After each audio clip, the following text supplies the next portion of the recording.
But what he said next is very, very interesting. He talks about an ecosystem. Hi guys, it's ASBYT and welcome back to a brand new video. Today we're talking about the OnePlus TV, a brand new device from OnePlus, and I've got 5 features or 5 key bits of information for you regarding this release. So if you're interested in OnePlus as a company, or indeed you're looking to get a brand new TV, then you might want to stay tuned, because if OnePlus can do what they've done with the smartphone industry, we could be about to see a real shake-up in the TV market as well. So without further ado, let's get straight to it.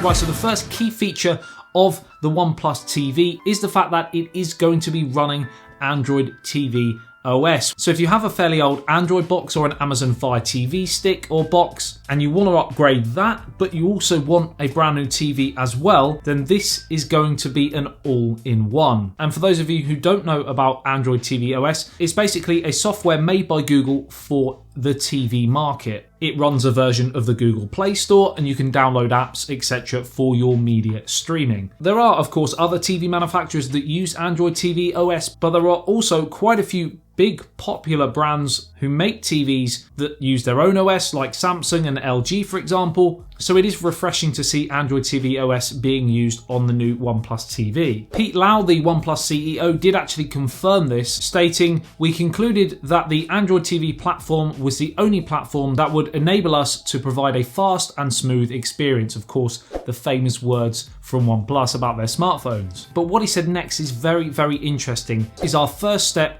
to gradually establish a OnePlus ecosystem. And this, for the company, could be huge. Phones, TVs, I would imagine the likes of laptops, computers, watches, for example, may be coming in the near future as well. So if you're a OnePlus fan, maybe it's time to get just a little bit excited. One thing that OnePlus have promised is 3 years worth of updates. Of course, they could add software to their smartphones to connect with the TV in a better way, and it seems from all accounts this is exactly what they're planning to do. Another key feature is the fact that it is going to be 55 inches in size. At least that will be the standard main model. There may be alternative, higher priced, larger displays, but equally, in order to keep the cost down, they may just bring out the 55-inch first and see how this fledgling TV performs once it goes to market. Now, in terms of design, Pete Lau was quoted saying, "To me, designing a TV is about more than creating a high quality display. A TV takes up a prominent spot in the household, meaning its design has to be worth viewing even when the TV is turned off." So I'm excited to see how they're going to renovate the design of the TV, but if they can do it, tip of the hat to you, sir.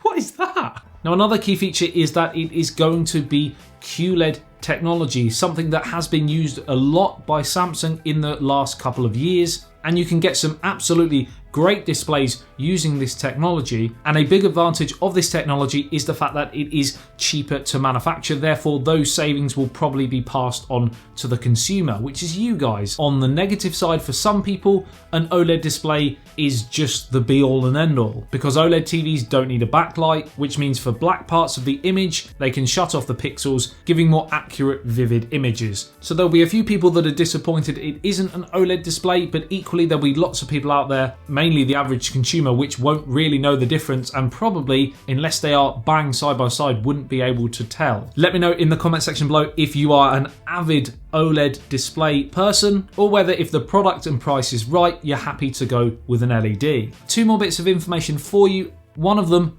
release date. There's a heavy speculation that it is going to be the 26th of September. Now, that date is to be taken with a pinch of salt, but we do believe it is coming this month. And one more crucial bit of information is the geography about the release, and that is, as far as I'm aware, it will only be available on launch in India. Great for you guys who live in India. Elsewhere in the world, I'm afraid you may have to wait. I believe if it's successful, they will roll it out to other areas of the globe. And if I'm able to get my hands on one here in the UK, I will of course do an unboxing and review for you guys. Let me know in the comment section below if you are super pumped for the OnePlus TV and if you would like to see that content. Like and share if you did enjoy this video and found it helpful. Subscribe and hit that notification bell. If you are new to the channel and want to be notified every time I post a video, tech news, unboxings, reviews, I'll love you and leave you. I'll see you in the next one. It's ASBYT. Peace out.